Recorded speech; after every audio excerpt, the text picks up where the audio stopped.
Hey guys, welcome back to the Nexus YouTube channel. Today we're going to go through cardio for powerlifters. Now I hope we're past the days where we think that cardio is a bad thing and it's going to kill our gains, when we're more into the world where we know that we're being healthy, and in part of that, cardio is part of a long-term plan for success in powerlifting.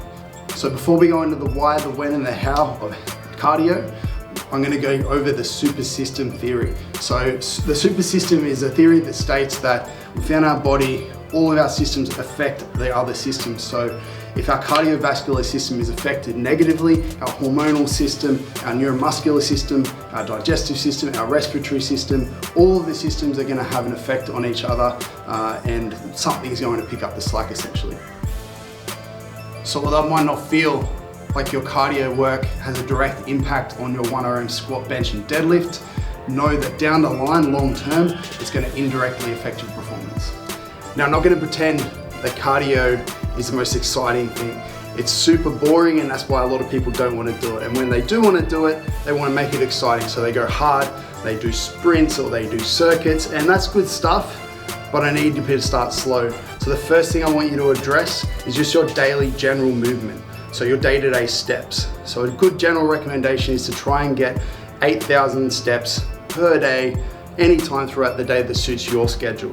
After that, we're gonna start adding in some low intensity, low impact cardio on your off days. So something like a bike, something like an elliptical, something like a faster walk, something that gets your heart rate in the 120 to 140 beats per minute range.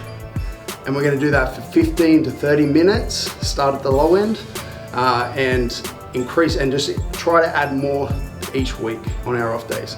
After that, we can start to put it in around training. So before or after training, I use it as a warm-up before my sessions, and then if I need any more throughout the week, I add it in after my sessions.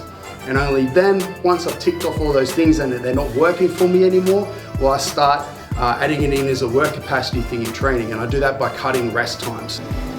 So the actual speed you're going to be going is going to be different for everybody depending on where your fitness level is at, but it should be something about this where you can speak well, you can hold a conversation, but you got a little bit of a puff going on. So if you're like puffing so much that you can't speak, you're going way too fast, and if it's absolutely nothing and you're not puffing or sweating at all, maybe speed up a little.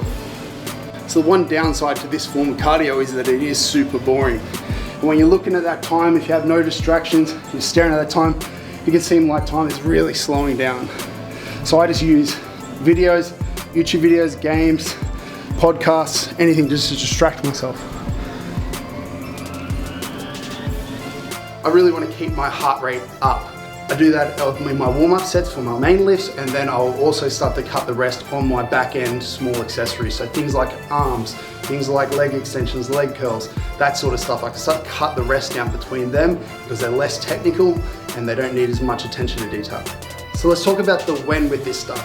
I've always said that the best planners in powerlifting are the ones that end up on top. So being able to periodize this with your training schedule is really, really important. How we're going to do this is we're going to build a base in our off season. So during the off season, when we're not peaking and fatigue management is a little bit easier, we can fit this stuff in really nicely, and we can work it, and the impact on our training isn't going to be as much of a consequence. So what I want you to do is build up a high enough base in your off season that when you get to your comp prep, if you're like me, you get a little bit lazy and fatigue causes a little bit of this stuff to drop off, then it's not going to be a big deal. You built it up, so the little drop off is still going to land you in a really nice zone, and you're still going to set yourself up for a really successful comp prep. Powerlifters, the level which we need to achieve to get these benefits isn't super high, so you don't need to be measuring your kilometer time or your lap times like other sports might. But we do need to have some sort of measure of progress. So things like measuring your resting heart rate, your blood pressure can be some level of indication, getting blood tests every now and then, obviously for a lot of other reasons, but it can show you indications that this does need some work, are all good ways to measure that we're actually doing something. So as long as these markers are improving, you're on the right track. Nexus has a lot of coaching options that can help you out, so reach out and I'm sure we can help.